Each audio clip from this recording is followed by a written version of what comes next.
Well, hi again, everyone. Welcome into UnAnchored Boston with Bob Lobel and Mike Lynch. And as always, we are brought to you by Cold Springs RV up in Ware, New Hampshire, your spot for everything RV, and by our good friend, the big wheel we call him, George Gray at George Gray's Lexington Toyota. We've got a great show today. We've got the pride of Don Bosco, Boston College, Dallas Cowboys, New York Football Giants, Jets, Jets. Who else you play for? Of course, the New England Patriots. Yes, the one and only Steve DeOssie. And as always, Steve, because Lobel is older, I defer to the older people. Lobel gets to handle the introductions. So, Lobie, take it away. All right. Well, you know, the minute I see DeOssie, I start smiling because of all the funny things he and I have kind of done together. Not all of them are on TV. Nope. I can just I'll tell the worst story first. We were down at Tampa for a game. I don't know. It had to be BC. Why else would we be there? Some bowl game or something, right? And across the street from our hotel, Lynchy, was this establishment called the Dollhouse. Remember what the Dollhouse? Just say you're familiar with what I'm talking about. Maybe. Yeah, maybe. Okay. Well, it must be a franchise in Florida or something, but I know there's one in Orlando, and I'm not trying to place all of them. I know. I'm just saying. Right. Well, it was like a lazy afternoon. I'm talking afternoon. It's not like we went there for lunch, but we went there. It was just across the street. What are we going to do? Yeah, it was the closest place to grab a bite to eat. Closest place. So Right. I'm with Alan Miller or something, whoever I think was with at the time, our producer Alan Miller. It was his idea, by the way, to go there. Yep. So we walk in, and who comes in at the same time? Mr. DeOssie. Came in from different directions. I got the call from Alan. Yeah, it was very funny. It's just, okay, that was, and then Steve, we saw last week, Lynchy, when he was the long snapper on the in-studio field goal by Vinatieri. Oh, that was awesome. Yeah. Lights. Huh? Lights. Forget the lights. He almost took my head off. That's what I know. The kick was good. That's what he said. Yeah, the kick was good. I knew it. If I Steve, we could never do that again if we tried. I talked to Shaughnessy about that. He said that was the best sports final show ever because you could never get a guy like Vinatieri in a day or two after that snow kick and have you and Zolak just line up as snapper and holder and snapper. Well, what are the odds against that happening? That's right. And I totally forgot. It was very quickly after the snowball. I forgot about that completely. And then It was Monday night. The snow thing was Saturday. Yeah, it was unbelievable. That was and Adam was a good sport about it. Oh my God, he was fantastic. And maybe the teams wouldn't allow you to do something like that nowadays. Not a chance. He was in a pair of penny loafers on a slick tile floor. I mean, what's the worst could happen, right? The sheet down to look like snow, and it made it even more slippery. Right. We were very creative back in the day. There's no question about that. That was out of belief because you guys were on your way to Pittsburgh to play for the AFC Championship game. Yep. And there really were no days off because that was coming after 9/11, and there was like all work all the time. How did you possibly have the time to go into the studio and do that? Well, actually that was my first year out. That was 96 season. Was that 96? That was my first year out. Yeah. Zoe was still there, and of course Adam was still there. How they got out? They just said they had their normal sort of media responsibilities and nobody said anything about it until afterwards. When they saw it afterwards, there was a little bit of a buzz about it, but no, they just acted like it was like normal media responsibilities. That's all. They pulled it off. It was great. I don't know how. And Belichick was the coach then, right? I don't know how that. He had to be because that was the Tuck Rule game. It's the same game. Well, Tuck Rule was it was 01, right? 96. Who did they beat to get to the Super Bowl? Jacksonville, right? Jacksonville. That's right. That's Yeah. right. Pittsburgh they beat to get into the New Orleans, the Super Bowl in New Orleans. Right. That's right. What it was. Yeah. Because I remember my son was a ball boy for the Patriots for those 2 years, the first, the 2001 and 2002 season. But the snow game was the tuck rule game. Yeah. That's right. So it must have been 2001. And it's amazing how it's slowed down a little bit, but it's amazing how many times now you see random people saying when their quarterback gets sacked or whatever, they're sitting there, that's the what do they call it? The tuck rule. Tuck rule. I was in a Scarlet yesterday watching the games, and one of the guys, it was close. It looked a little bit like it, but wasn't even close. That was that there. I know exactly the play you're talking about. Was Lamar Jackson. Yes. He looked like I said the same thing to myself. That is almost like the tuck rule, which never happened, which doesn't exist anymore, right? And what was that? Was it the NFC Championship game or the? It was against Oakland here. Okay, but imagine those two monumental things that happening at the in the same game. Those things would be last game at Sullivan Stadium. Yeah. That'll be a legend for another 20, 30 years. Just the tuck rule and the Vinatieri kick and all that stuff. And Vinatieri's one of there's not a lot of guys that left the Patriots and did great. There were a few of them. Richard Seymour did well. A few other guys did well.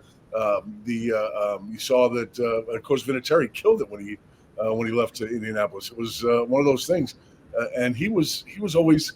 I remember him in training camp that one year. He was always just a very intense individual in terms of his work ethic, in terms of how he wanted to get things done, how his routine.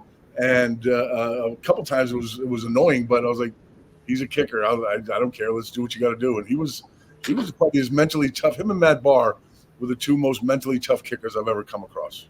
And you see how it happened. What was the story that you told me about Matt Parcells? Oh, it was Parcells. When they're getting ready to line up for a field goal at the end of the first half, I think it was. Parcells, and he knows he's mic'd up. You know that when Parcells is mic'd up, he knows he's mic'd up. And he comes over to me. He goes, "Hey, your boy Barr's a little under the weather." Yeah, he's got an upset stomach. He goes, "Tell him to hold it in and kick the ball. That's all I need him to do." And Matt was right there, and I thought I saw a bit of a smile on Parcells' head, but Matt was like, because he'd already thrown up a couple times. He was just, it was like, I was more worried about Zolak at the time, because Zolak would have got thrown up on if he was the holder. Went wrong. So that would have been video for the ages right there. Yeah, it was great. But there's such a long history of just tremendous coaching and playing and stories and even things you never expected in terms of guys like Edelman or something coming out of nowhere to be as great as he was. Penn State's not nowhere. Come on, let's get this straight, right? It's not nowhere if you live in Ohio and Central Ohio, Northern Central Ohio. Yeah, it's a big deal. I know, Boston College, Harvard. I get it. Okay, I get it. It was just amazing the amount of guys over that 20+ year period that was guys that you never. Rob Ninkovich, another guy. He was struggling to stay on the practice squads, and I think it was Miami and New Orleans at some point. And he comes here, and he's a good player. He played very well for the Patriots. Yeah. Like another guy, they didn't know what to do with him. I think Pittsburgh picked him in like the 4th round or something like that. Yeah. And they didn't know what to do with him. Belichick brings him here, turn him into a defensive stalwart and a touchdown catcher. I mean, it's really great stories over the years. And I travel a lot for golf mostly, but you just hear people all the time, just complaining, or they were complaining back in the day. They don't complain anymore because the Patriots are way down the ladder. But people were like, it's not fun anymore watching them win. I'm like, Of course, it's fun. And you know me, I'm more of a Giants fan than I am a Patriots fan. Love the Patriots. Grew up here in Boston. It's great, but I had my best football. Won a Super Bowl in New York, and I started for a number of years there, it was the Giants. And then my son going there for 13 years. But I never understood the idea of how can you look at what the Patriots were doing and not appreciate it for its uniqueness and its efficiency. It was I'd never seen anything like it. You know, having watched the NFL forever, and I don't think we'll see anything like it in the near future at all. Hey, Steve, did Parcells give you the nickname Beach Ball? I tell you, he was great. It was my first year with the Giants, and I had the long, flowing mullet blonde hair, and I decided to put a little sun in to make it even more like blonde. Just, on the back of the helmet, I'm like, oh, this is 1989, which even then it wasn't that cool a look, but to me it was like, yeah, whatever, it's cool. So then I made the mistake the day before training camp. I did that 2 days before training camp, and then the day before I went into a chlorine pool, so now my hair has a little green tint to it. With a green tint to this long hair, and then the first pad practice, I screw up somehow, and Parcells comes over and starts yelling at me. I take my helmet off, and those helmets, the old helmets, they were so tight that you had like I had a blue streak right here. I had the red sunburned face, and I had the light green hair. Parcells was like, "You can't do it," and he's like, he looks at me, he's like, "What? Look at you! What?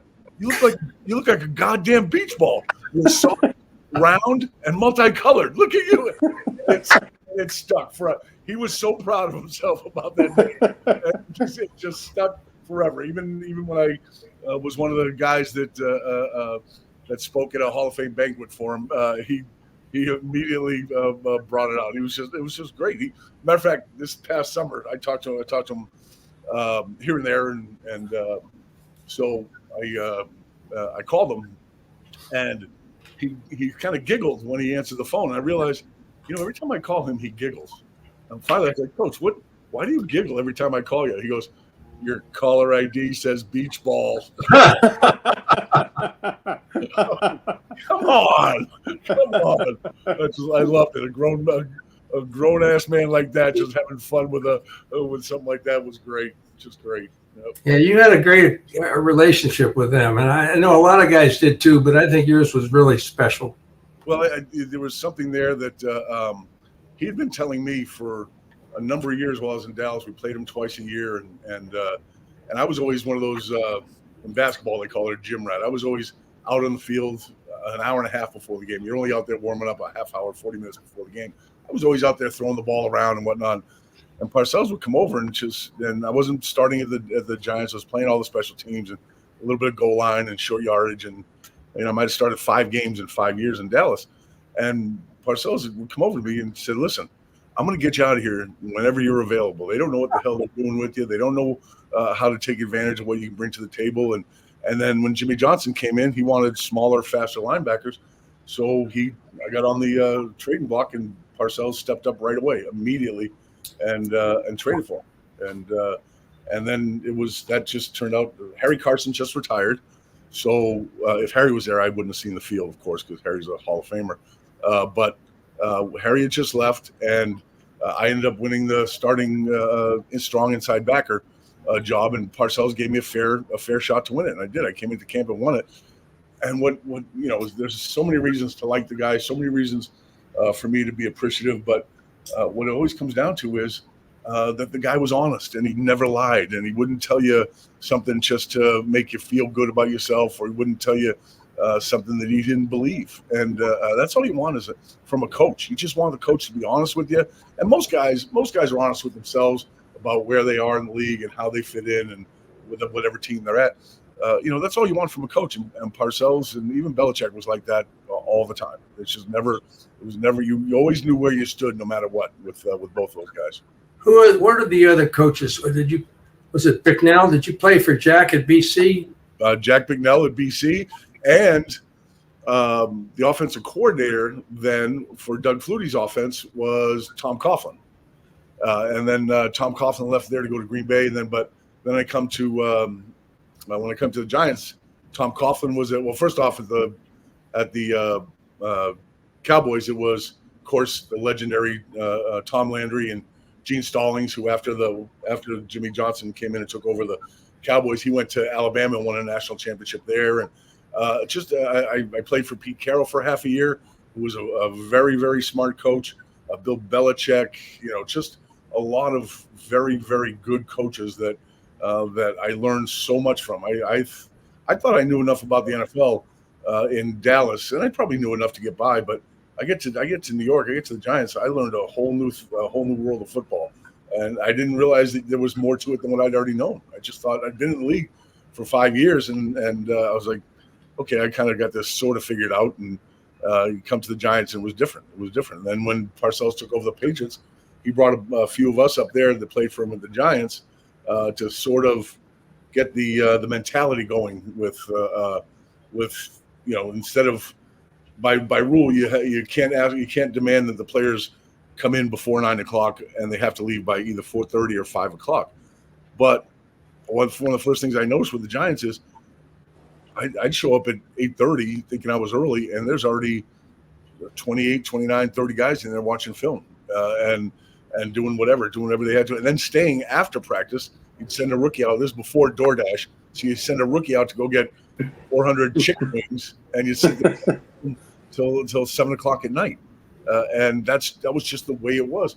And Parcells brought most of us along up there to sort of teach the mentality of championship caliber football. And to the guys on the team there, most of them caught on pretty quick. They saw what we were doing.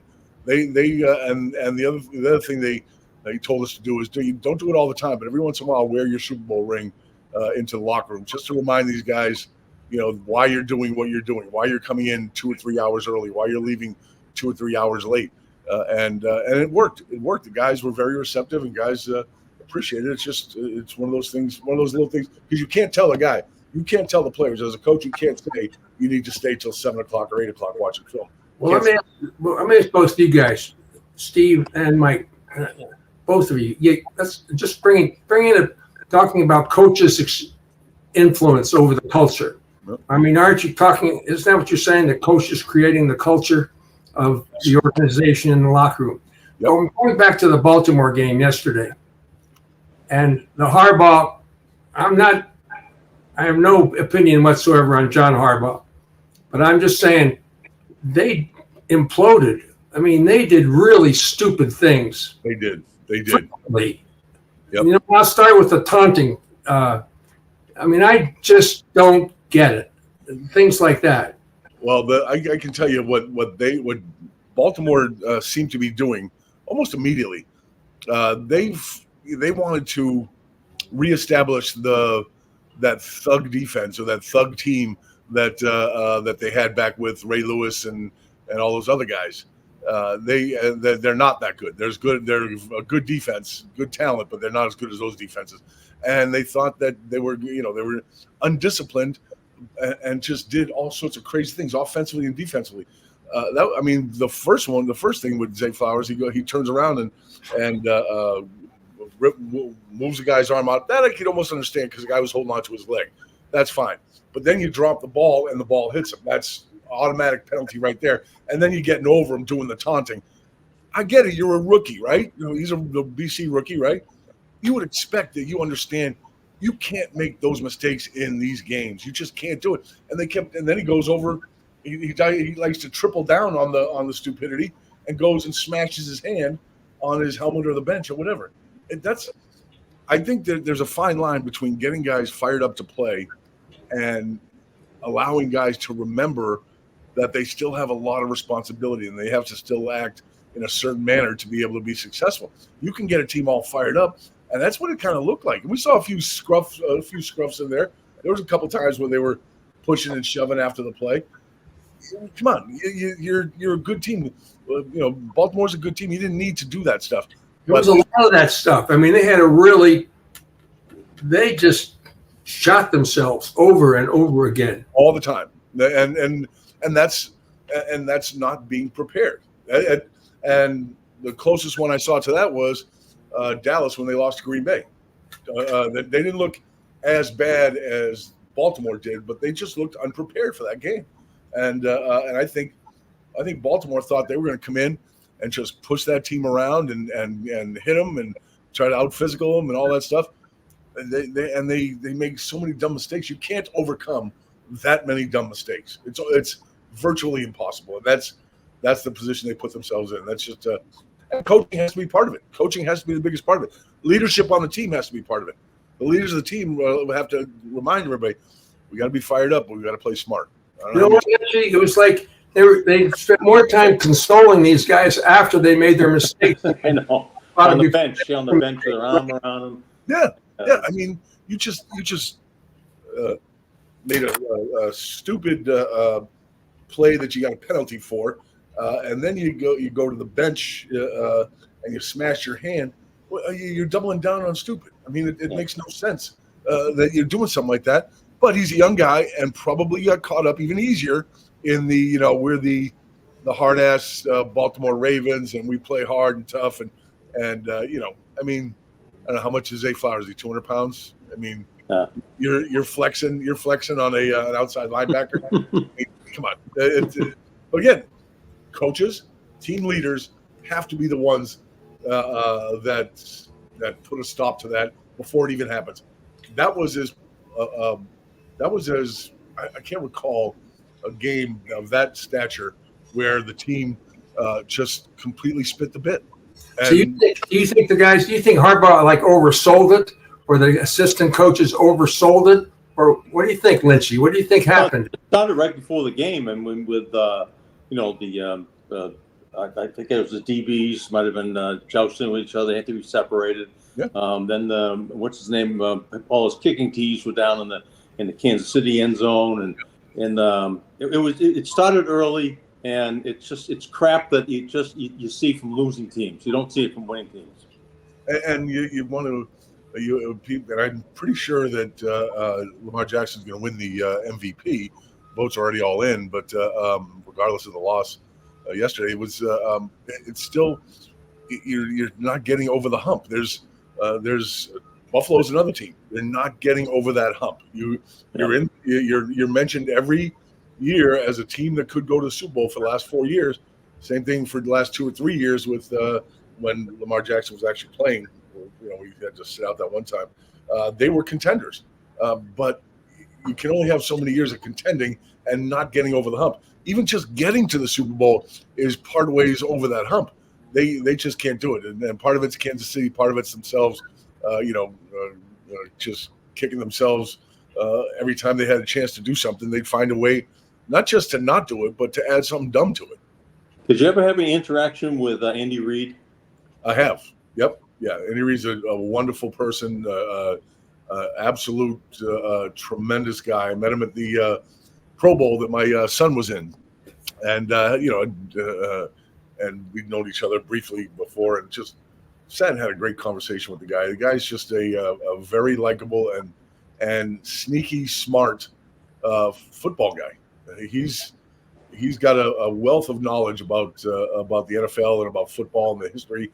I wouldn't say we all know what kind of historian Belichick is of the NFL. Andy Reid's got a little bit of that in him too, but he's just a good guy. That's the one guy in Kansas City that I'm really happy for, a guy like that. Yeah. Where do you think Belichick's going to end up?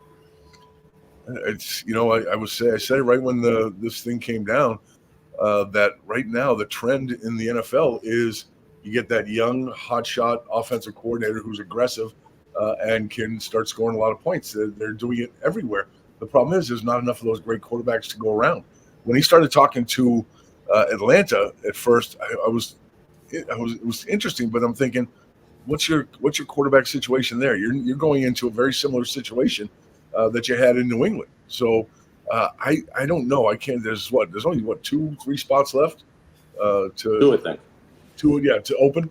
Yeah, and it's it's one of those things. He's an old guy now, and a lot of these teams, a lot of these owners will sit there and listen to a GM who's probably 30 years younger than Bill Belichick and say, we got to relate to these young kids and whatever.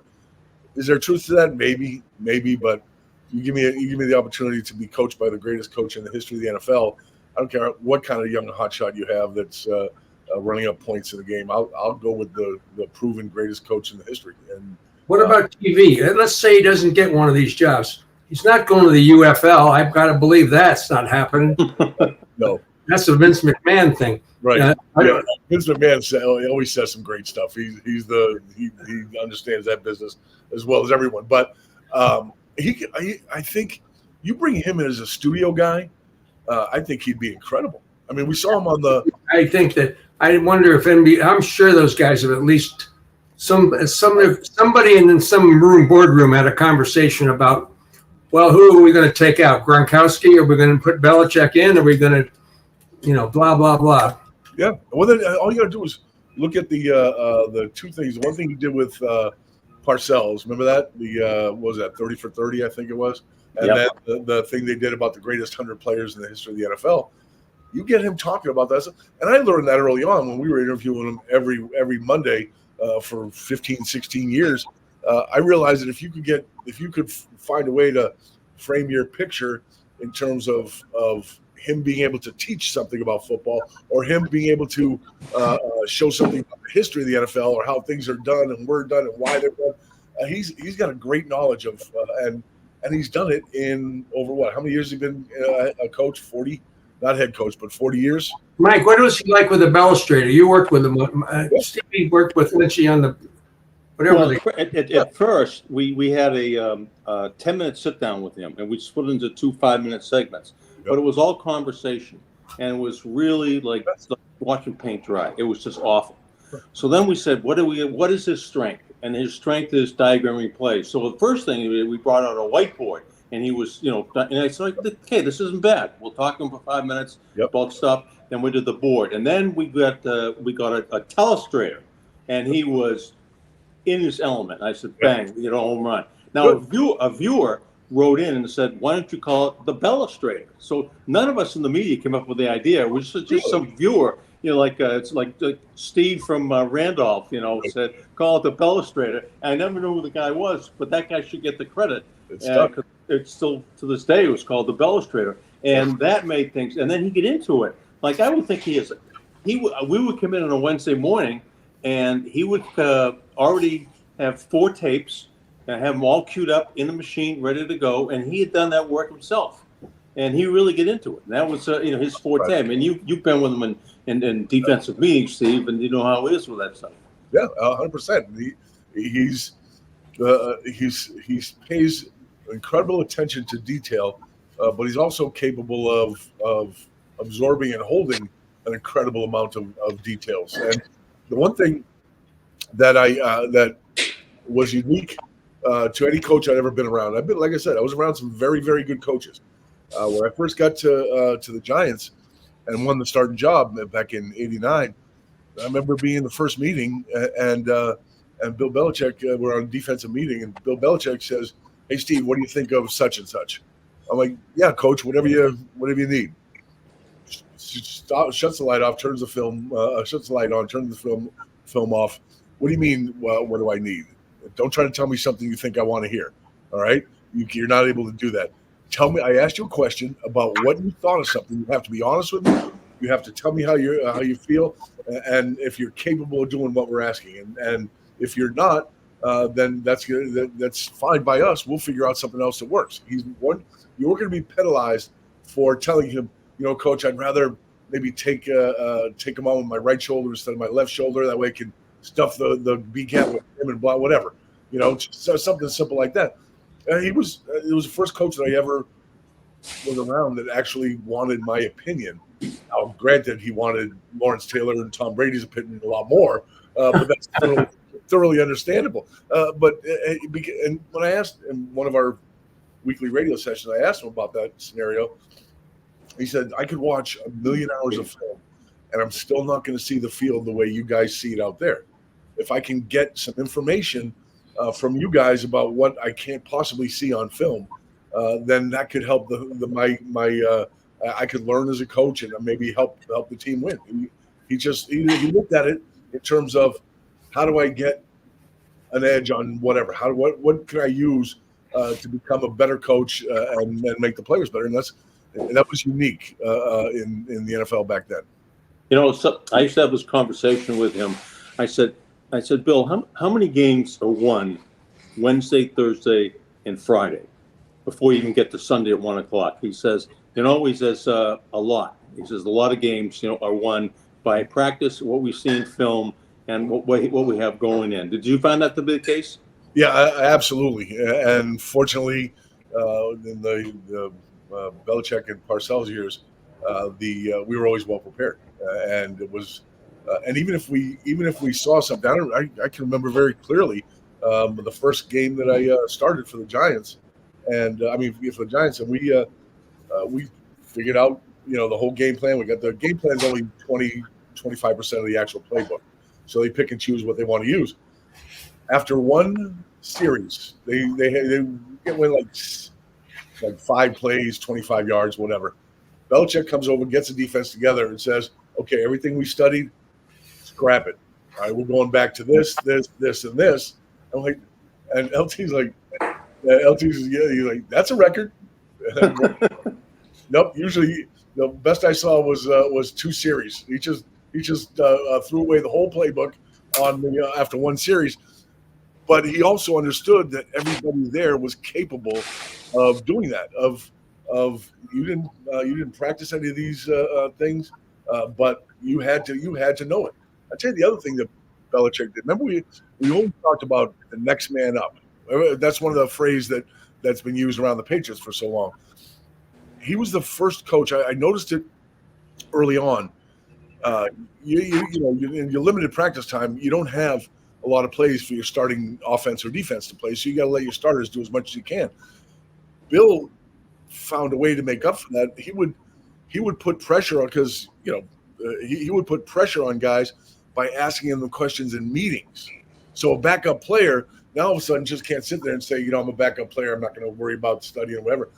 You had to know that playbook as well as the guy that was starting. It wasn't even a question. And because Belichick would ask you questions about the game plan, ask you questions about the offense you're playing against. It was just smart football. Little things like that don't sound like much, but you put them all together, they add up. Let me ask you this, Lawrence Taylor. What would you say his punctuality rate was for meetings? I got there a little later in his career. I was with him for the last 4 or 5 years, and there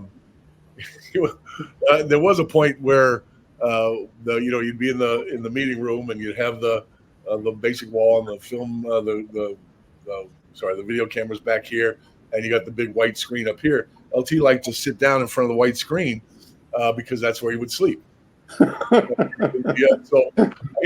So my job was to lie down next to LT, and if he started snoring, I had to give him the elbow. and it was actually acknowledged by a couple coaches. Hey, good job keeping Lawrence awake. Good job. But he wasn't bad. He wasn't bad. Earlier in his career, he might have had some scenarios. He did come flying into the stadium at was it a 1:00 game. He came flying in about 12:05. Police escort, everything, and that was innocent enough because there was an accident. He was coming from his home. There was an accident, and he got stuck up. So the as well as they should have done, the New Jersey State Police did got him in the his car wasn't working. So they got their priorities in order. If it's me, they're like, we're going to send a tow truck. You're good. Lawrence Taylor, get him to the game. That was great. But he wasn't bad the last few years that I was with him there. But I try to tell people all the time, he was a great teammate. I know he had his issues. A lot of us did. That's just more. It's more a little more noticeable when you're a Lawrence Taylor. If Steve DeOssie gets busted for smoking weed like I did, it wasn't that big a deal. But Lawrence Taylor does something like that, and actually they might have appreciated if it was only weed. But the fact is, he would do anything he could to help a teammate out. He would help an offensive lineman out if the guy is having trouble, and work with him after practice. You could always turn to him in the game. There were a number of times I would panic in a game because stuff was happening so fast, and Lawrence was like, relax. I remember that 1989 when I got when I won, they told me I was a starting inside backer, and Belichick comes into the meeting and goes, Steve, you'll be calling the huddle. I'm like, right? And I'm like, all of a sudden I went from sitting like this to now I'm like, what? Yeah, I'm calling the huddle. I'm a football. So we come out of the meeting like 2 hours later, and I'm talking with Pep. I said, I guess Bill kind of trusts me with this responsibility. And he goes, yeah, I guess. Or none of us wanted to do it. I'm like, oh, damn it. Put you in the camper here, Steve, and then Lynchy's got a big question for you after this. So I don't want you to overthink this, but before we do that, we have a couple of pictures to put up here, and I'm going to ask our producer, Lynn Wall, to do that when whatever she has available, and get your comments on it. So it's up to them when they want to put them up. There you go. Oh, there we go. Look at the moss. That was awesome. That was. You know what? I didn't think I could be happier about football when I won the Super Bowl with the Giants, but then when my son wins one with the Giants, it was even better. It was the strangest thing. It was. Put that up again. That looks like your middle fingers right there. No, it's a video camera, isn't it? That's a video camera. Yeah, I can tell what it is, but I'm just saying. Yeah. You know, I just won a Super Bowl. I'm allowed to do whatever I want. that's true. Yeah. So, but that was during the first Desert Storm. It was January of '99, just yesterday, I think it was. And though they weren't allowing any cameras, no one could bring cameras into the stadium. The only cameras were in the stadium were the network cameras, the thing. So on Saturday, the walkthrough, I took the camera out, took a few videos of the walkthrough, and then I was like, you know what? I'm just going to put this in my locker. I wrapped it up in a towel, put it in my locker.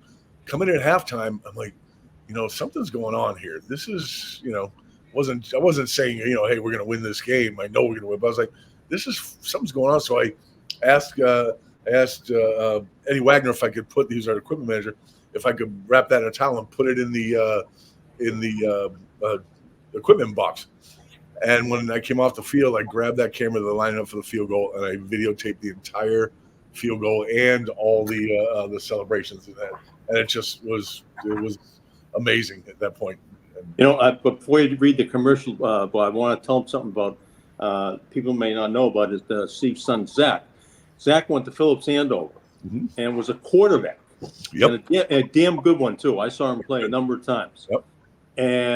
But on defense, he played middle linebacker. He did. Which is unbelievable. Now, a lot of us were quarterbacks, and we want no part of tackling anybody at all, except even when we throw an interception, if we can tackle them above the eyebrows, we're happy.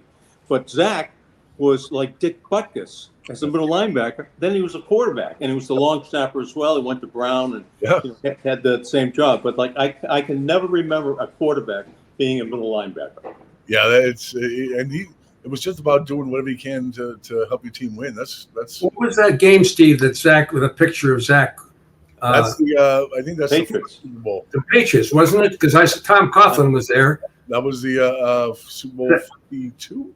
I don't remember. That might have been the one in Indianapolis. Was that the? Yeah. Or yeah. I'll never forget. Giants wore white. Was he on both Super Bowl teams, Steve? Yes, he was. All right, so they wore uniforms. So one was in Arizona. That was the first one. The second one was in Indianapolis. Yep, his rookie year was Arizona. Yep. Yep, and that was. Is that picture Arizona? What's that? I think it's hard to say which one. I think But I remember he came on with us after the game. Yep. We couldn't get any Patriots to come on with us. And right. We were down the other end. I remember he came down. I think he did, you and me and a couple other stations. After he did his dad, of course. Yes. And then, what the only thing that was out there for us to interview after that game in Arizona Well, the only thing that was, because none of the Patriots were coming out, No. was thank God I knew Tom Coughlin's wife. I mean, she was there with her daughter in the end zone, and I asked her to come over so I could talk to her. I thought it was a pretty good get, even as it was, the head coach, winning coach's wife. Yep. But that's all only familiar face we knew. Yeah. And she's a wonderful person too. She passed away recently. Yeah, she did. Yeah, she's a great girl. She was awesome. Yeah, but I actually snuck down. I think it was Indianapolis. I snuck down, and I had my press pass to go on the field after the game, but they make you line up almost with about 12 minutes left in the fourth quarter. So I get down and I see a number of NFL executives who were about to just walk straight out into the field, and I knew one of them. So I just fell in stride with them at the beginning of the fourth quarter.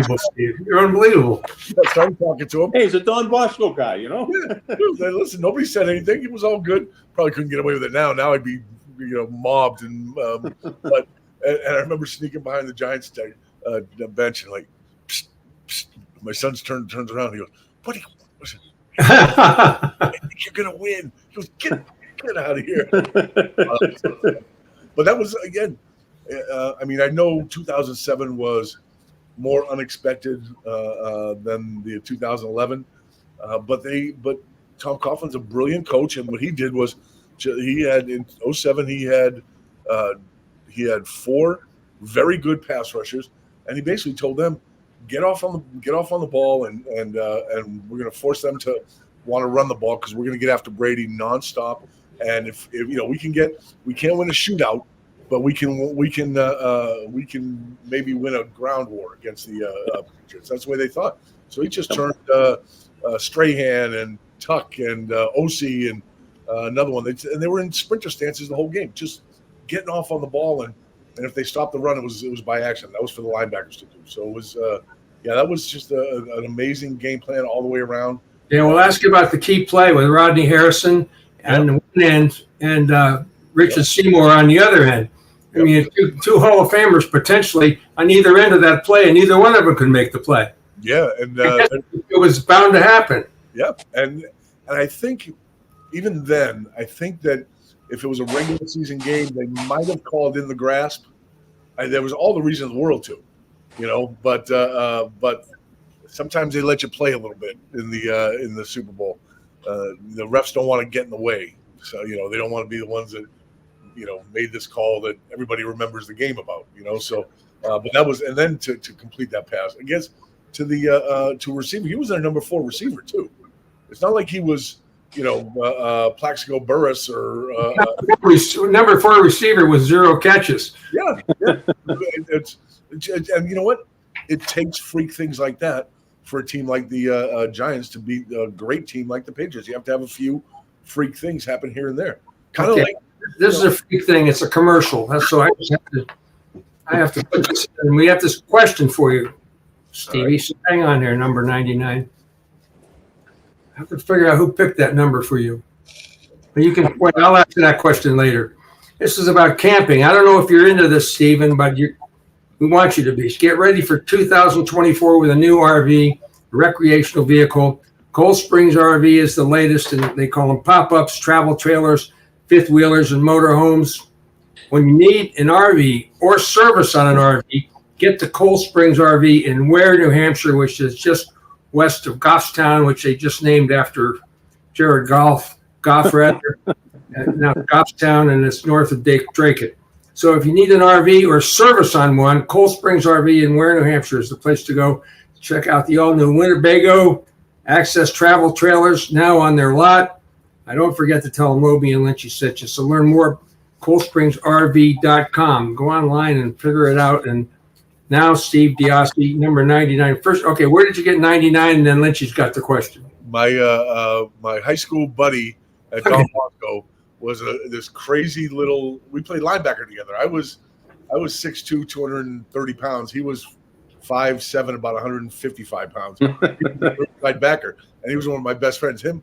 Doogie and Lumpy Linehan were my 2 best friends in high school, and Doogie Lumpy. Okay, I got it. Lumpy Linehan is half Asian, half Irish guy, which is another. And anyway, that's another story. I'll tell you about that. I can't do that here. But but I wanted Doogie wore number 9, so I first wanted number 9 because I just love the number, and then they told me number 9 won't fit. I'm like, and Tank, the equipment manager, said, "How about number 99?" I'm like, "Yeah, that's fine. That works." Here's the problem: the first game we played was at Pittsburgh. When they had Marino and Randy McMillan, the tough running back, and I get into the game, Tank screwed up and packed the number 66 jersey, not the number 99 jersey. And there was another freshman, Tony Jones, who happened to be this big, monstrous Italian left tackle from I think he was from Syracuse, New York, somewhere like that. And the first play of one of the first plays of my college career, Randy McMillan's coming around. I go and I hit him perfectly. Ball pops up in the air. We recover it. I'm just going nuts. And then we go down to that night. That was a 1 o'clock down that night to Mary Ann's, which was standard procedure. And we're watching the game on video. And Keith Jackson. Yeah, Keith Jackson in that great voice. He starts calling me. I don't understand what Tony Jones is doing there playing at linebacker. He's listed as offensive tackle, and but I've completely forgot my number. And for the rest of the season, my teammates all call me TJ.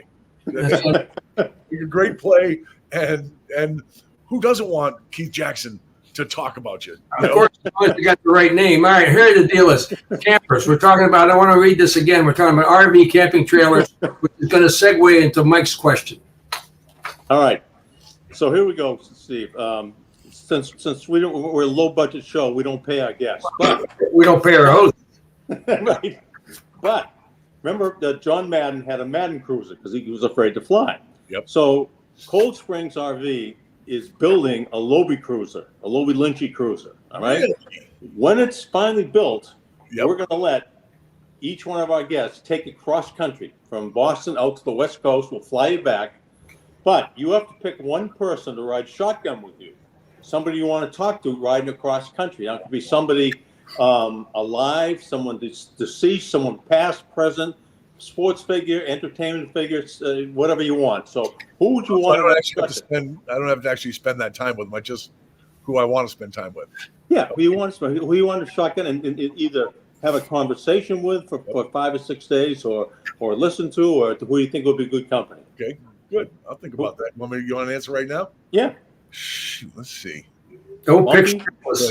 I would say who's that? Don't Lumpy? pick. No.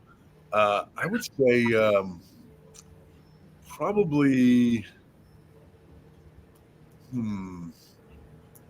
either Charles Dickens or Agatha Christie. Really? Yeah, two of my favorite authors. I just love. I mean, I don't read books anymore. I listen to them in the car, which is a whole lot easier. Yeah. But yeah, I would. Or you know what? Or there's other great authors. I mean, there's so many good authors out there that I would love to. That's pretty impressive. Just to know what they're thinking, how they come up with these ideas. I mean, it's just amazing to me that someone can put pen to paper and come up with something magnificent like the works that they've put out. It's just amazing, and I've thank goodness for Father Kennedy at Don Bosco. I used to read all the time, but I'd read an encyclopedia. I'd just sit at home and read the encyclopedia, but I never read books until Father Kelleher at Don Bosco, freshman year, started reading this big Irish Catholic priest starts reading from The Hobbit, and between his accent and his excitement, I'm like, oh my God, that's awesome. 13-year-old kid, I'm like, oh, that's awesome. That's when I actually started reading a ton, and now I'm never without a book or something. So, but yeah, I would think Agatha Christie, just because I just love the her work, and I love the twists and the turns. It's fun. Yep. Wow, that's fabulous. Yeah, or my brother. He's a dummy, but that's fine. I'd stick with Charles Dickens if I were you. That was Quit while you're ahead, Steve. Yeah, that's right. I agree. So yeah, it's one of the really great lines from the late Will McDonough. We read it was like a book signing party for ML Carr. And McDonough, as only McDonough can say, you know, as he was the MC of the event, and ML was there. He says, and then of course it was ML Carr who actually wrote a book before he read one, which was obviously broke everybody up. All right, do you want to feel for Flutie in the past? No, I wasn't. I was a rookie in Dallas. I thought so. I thought you were gone by then. Plus, if I was there, Miami would have scored that many points. What are you kidding? Come on. Or maybe they would have, and I'd have been running in circles. So, but I'll tell you where I was. I was at a sneaker store in a mall in Dallas, and it came up on the TV they had, and then I'm like, oh, okay. Sat there for 5 minutes, the last 5 minutes of the game. Like, that was ridiculous. That was I was because you played the day before on Thanksgiving Day, right? Yep. Yeah. I was at that game. Cowboys always did. Yep. Yep, and flew back the next morning and was in the studio when it happened. Yep. And that was wild. And that was such a great time at BC. I mean, you could feel the surge coming during your 4 years, you know. And good. And we had a bunch of guys, and I could see it from the guys that came in the year before I got there, and then our year we had a bunch of guys that just wanted to, that had a chip on our shoulder and wanted to, beat the crap out of someone because they get Clemson coming in or Penn State on my senior year I think we beat Alabama, Clemson, and Penn State. Not bad. Yeah. Then I think we lost to Rutgers. I'm not sure. That's not, but it was just a great time. It was so much fun, and it's those I've got two total text chains of different guys out there, the guys from the Giants and the guys from BC, and we're constantly going back and forth and watching and stuff. And we disowned Zay Flowers yesterday from the BC Brotherhood just till next year. So, but it was great. It's just a great time. Good guy. I got one right here. It just came up. It says Gallup, Barry Gallup, who wants to know if Joel Lamb was going to get the Harvard job. Like, I have a clue, but he wants him to get the job, because he knows his dad and everything. He knows Joel.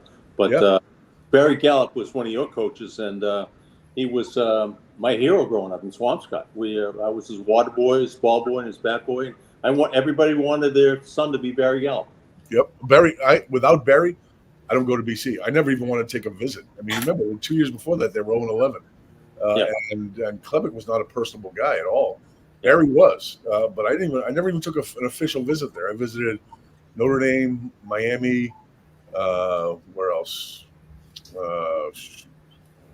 North Carolina, couple out of where I go.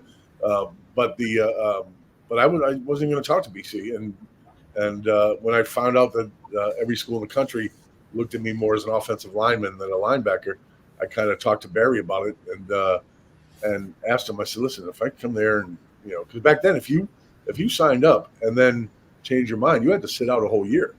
You couldn't. It's not like it is now." So I talked to him and he said, "So we can do that." But even then, Klebeck tried to. I signed with them, and Klebeck tried to tell me I was playing offensive line. So that's why I called Harvard. That's why I ended up calling Harvard. Joe Restick was a tremendous man. Like, if I'm gonna have to play offensive line, I might as well get the best education you can. It was just one of those things. Then Joe Restick actually got in touch with Barry, and they came to the conclusions that I should probably play linebacker for him. So, but without Barry, I don't go to BC. Without him, and I tell him every year, thank you for sticking with a punk who was full of himself back in 19. That was back then. But how many of you guys would have been in the transfer portal right now? I wouldn't have been, because I started right away my freshman year. So I wouldn't have gone anywhere because I'm already playing and I loved it and it was great. But there would have been a ton of guys, no doubt, trading out. But most of the guys that you hear about, some of the bigger names, if it happens, like the Ohio State quarterback, didn't he transfer to Syracuse? Yeah, it was like that. But most of them are guys that it didn't work out wherever they are, and now they're going to give it a try somewhere else. And more often than not, it's maybe at a little lesser level of competition. doesn't matter. You're still playing Division I college football. It's great. I've always thought that the earlier you can play, the better off you are, no matter what. Whether it's I'm not even talking about an NFL career. I'm talking about just enjoying your last 4 years of football. If you can start right away, why wouldn't you? You're not, but a lot of guys aren't honest with themselves, especially, Steve, when did you know it was going to be your last 4 years of football? When did you realize BC was not going to be your last 4 years of football? Probably my junior year, about halfway through the junior year. I heard people had mentioned it, but I was absorbed with what we were doing. And then all of a sudden I started talking to some scouts here and there that would come to practices and whatnot. And I thought, I was like, okay, that's good. And I didn't even realize it, but when I look back on it, of course it makes sense. You're leading a Division I team in tackles for 4 years, and you're all over the place, and why wouldn't they give you a look? But at that point, I didn't think like that. I just want to play football, and if it happens, how did you become a long snapper? What was that? Was that just a smart move on your part to learn another skill, or what was that all about? No, I just did it. Did it because nobody else could do it. I did it in high school because nobody else could do it, and I did it in college because nobody else was as good as I was at doing it. And that just evolved into the thing. And then the whole thing with the Cowboys changing how it worked in terms of I didn't even know it. I got tricked into it. They asked me if I could snap and still have a blocking assignment. And I just figured that's how they did it in the NFL. I'm like, okay. So now 2 days later and 300 reps later, I realized that they were devising a whole new system. And I'm like, I don't know if you want me doing this, because I'm more a linebacker and the snapping, I'm good at it, but I don't think about it. I said, well, maybe good because you don't think about it. It was so they changed. So now you can always keep the gunners out there, like Matthew Slater, guys like that. You could keep them out there no matter what you showed. If you showed 9 guys in the box, 10 guys in the box, it really didn't matter.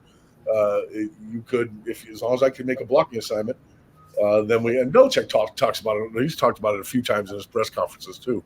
I think he's just trying to eat up some of that 15 or 20 minutes that he's applied. Hey, so what about the current situation? We get Gerard Mayo, a guy that's liked by everyone, but he's only been assistant coach for 5 years, no head coaching experience. Boy, the guy's he's got a tough road in front of him. Agreed. And anyone following a legend is going to have a tough road. But knowing Gerard, having spent a little bit of time talking with him and watching him, more importantly, watching him when he played, he was always a smart player, a very smart player. And I think that's one of the first things why Belichick wanted him on his staff, because he was a guy that was calm under fire and thought about football in a very straightforward but thoughtful way. He could add a lot to the conversation. He doesn't have a what do they call that? The coaching tree. He doesn't have a coaching tree. There's some guys out there that he knows that will come in and whatnot. You still don't have a quarterback. You still don't have a decent offensive line. Your receiving core is average at best. Defense is okay, not great, but defense looks better because the offense is so bad. So it's going to be tough. But he's a guy that doesn't care if it's tough. He's going to work, and he's also just a very smart guy. You could see in the way he coaches and the way he played that he isn't going to be in over his head, but he might be fretting a little bit at some point. So, but I wish him luck. It's so tough to follow a legend, and you're following the greatest legend ever. So. Yep, that's for sure. He needs a quarterback, obviously. It's a quarterback league. You don't have a quarterback, you don't compete with anyone, right? Absolutely correct. And that's also probably why the trend now with new coaches is that young, aggressive offensive coordinator that opens it up a little bit. But even with those coaches, you still got to have a quarterback that can do it. It's so that's what kind of was interesting about when he was talking to Atlanta. Atlanta doesn't have a good quarterback situation either. So it just seemed strange that they would be interested in him, or he'd be interested there, which I don't think he really was. But it's going to be difficult. I just hope the fans are patient. I hope that the fan base supports him for what he's already done for the organization, what he's going to try to do next. What's your son Zach up to now? He always worked. He did when he was in the off season. He was working. I think it was Goldman Sachs, for 4 or 5 months out of the year, and then he did that when he finished playing for a couple of years, and then he got recruited by don't hold me to phrases I use. It's a small business hedge fund, blah blah blah blah blah, whatever. So he's in the financial end, but he was smart. He made a move that got him out of the city, and now his office is right in the town that he lives in New Jersey. So he knows, he understands the idea. He coaches his son in flag football, and he'll do all the sports with his other son, and he understands quality of life versus how big your pile of money is. Right. Good for him. We don't dislike money. It's just certain things are a little more important. We just never had any when we were growing up. That's a good point. That's why we snuck into the MDC pools. Yes, you did. Yeah. You did. I bet I refereed some of your high school basketball games too. Because what's his name was the coach? He was on the Boston school committee, right? Basketball. Oh, I know what you're talking about. I think he coached Joe Emersino when Joe was there. Yeah, that was probably about 10 years after you got out. Probably. Yeah, it was. Joe, I got out in 1980. Joe got out in 95, I think. No, like maybe 85. Well, maybe 88. Whatever. Yep. But but it's a shame that it went under, just because it was a great option for inner city kids, and it's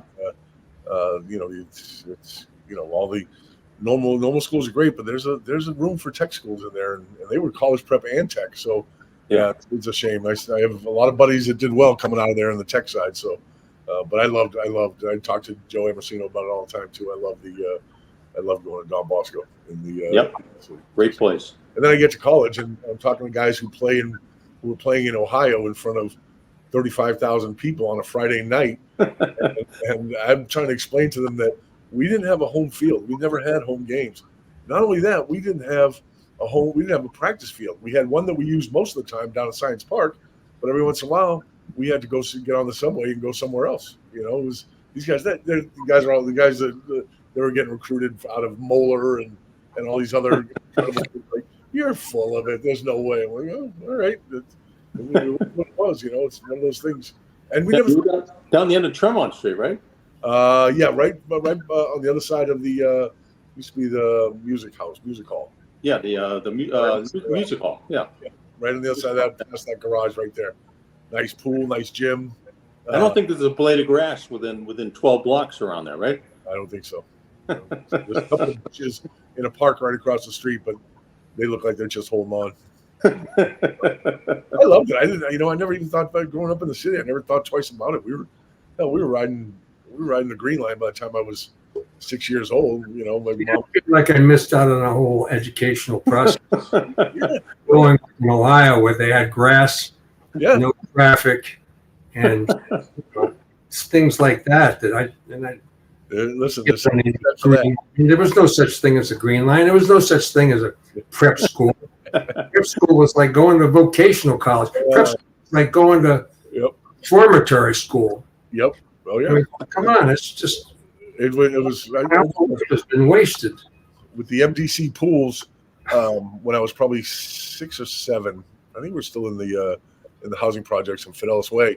My mom would literally give us a quarter, because we could take a dime, take the Green Line from Washington Street up to the top of Cleveland Circle, walk down into the get a transfer. You got to get that transfer, right?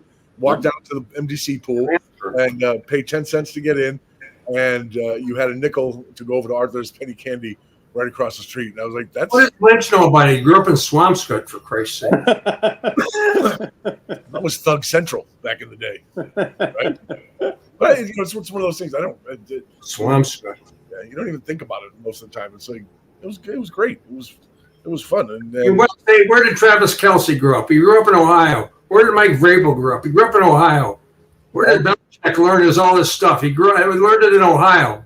Yeah. I'll shut up. I'll just start there, and then I just won't get a chance to talk to too many people here that want to hear what I have to say. Here's one for you. In yesterday's game, of the 4 teams in yesterday's game, Harvard had 1 on the 49ers, 2 on the Lions, Oh my 1 God! on the Ravens, 1 on the Chiefs. 5 guys from Harvard were playing yesterday. That's right. Yeah. Yeah, no kidding. Amazing. You know what? You don't want to go down this road, Mike. It's a football factory. Boy. No, you don't want to go down this road right now. Football factory. And one BC guy flipped out for Baltimore. That's right. That was just reached out a little too early. Go with George Gray commercial, Mike. Oh yeah, George Gray's Lexington Toyota. You wouldn't have to worry about taking the green line if George Gray Good job. at Lexington Toyota, because if you're in the market for a new car or a new used car, go where Lobel and Lynch have been going for years. That's George Gray's Lexington Toyota at 409 Mass Ave in Lexington. We've been customers for years, and you know what? We are, because he treats everybody right. And if he knew Steve DeOssie was taking the green line, he would have sent one of his Camrys down there. He would have sent, his Highlander down there, and all your buddies would be riding to the MDC pool in style on a George Gray Lexington Toyota. He's one of the best, and he's a big friend of BC football, and I know he's a stockyard guy, and he's a guy that's been following you guys for years. Yep. So what do you think, Lobel? We had enough? How much that? No, you're from Ohio, so you have the last word. We're only from Massachusetts. It's slower in Ohio. We're not slow horses. We're not quite that slow. I go out to Columbus every year. I play in Jason Day's tournament out there. He lives in Columbus, Ohio. Nice. Really, how good is that? Yeah, it's great. And Chappie's daughter, Kevin Chapman. His daughter. I don't know if she's still at Ohio State or not. Well, she's just about to graduate. So we used to ride out there, play golf the whole way. In the springtime, we'd drive up there, play golf, whatever, and then pick her up and drive back. And then in the fall, we drive out there and play golf on the way back, drop her off, play golf on the way back, and been there a bunch. I love the area. Did you talk about Edgar Allan Poe on the ride back? No, Chappie. He was Chappie was trying to figure out his next role on what movie and how he's going to get his way in there. He did pretty well. Well, Steve, it was great. It was awesome as always. Did great, too. Thank you guys very much. I love you guys. I appreciate everything you've done to help me out. And, anything you need from me. You did it. It wasn't, you showed up at the dollhouse at the right time. From what I hear, the one in Orlando is better than the one in Tampa. You know what? La, la, la, la, la, la. I heard from a friend. All right. Yeah, just friend, right. none of them compared to the ones in Dallas. So, Lynch, I think it's important that you know that this conversation actually took place. I'm walking into this dollhouse in Orlando. I was much younger then, and much less responsible, much. Yeah. Walking in there, and some guy said, "Hey, it's Bob Lobel." It's the last thing you want to have something. Yeah. And I said, "No, I'm Mike Lynch." Yes. Hey, before you go, BC was playing Tulane, and I wound up broadcasting the game. So I went down on a Friday. I had a lot of guys, my friends of mine, they're big BC fans. And they said, "Hey, come on, meet us down on Bourbon Street." And I said, "Well, I got a production meeting. I'm not getting out till 8 o'clock. So meet us at this place." I go to the place to meet them, and they're with their wives. Right. But it says men dressed as women inside. So I walk in. I had a beer for $15. I said, "I got to get out of here." Right. I walk out and I park these beads just like this, and I hear, "Mike, it's Father Monin." Oh, nice. President of Boston College. Oh, that's and he's with Margot and Bill Cornell, 2 of my parents' best friends. Yes, of course. And I'm going, there was nothing I could say. That's right. Good. Oh, yeah. Hey, listen. Hey, they get it. Yeah. I do hope your parents found out, though. To see a grown man. More reveals in this show. This is good. We better get out of it before we get into more trouble, Steve. We'll see you, Steve. Thanks a lot. Thanks, guys. Thank you very much. I really appreciate it. It's great to see you. Anything you need, let me know. Thanks, Cynthia. All right, and check us out Right. at unanchoredboston.com.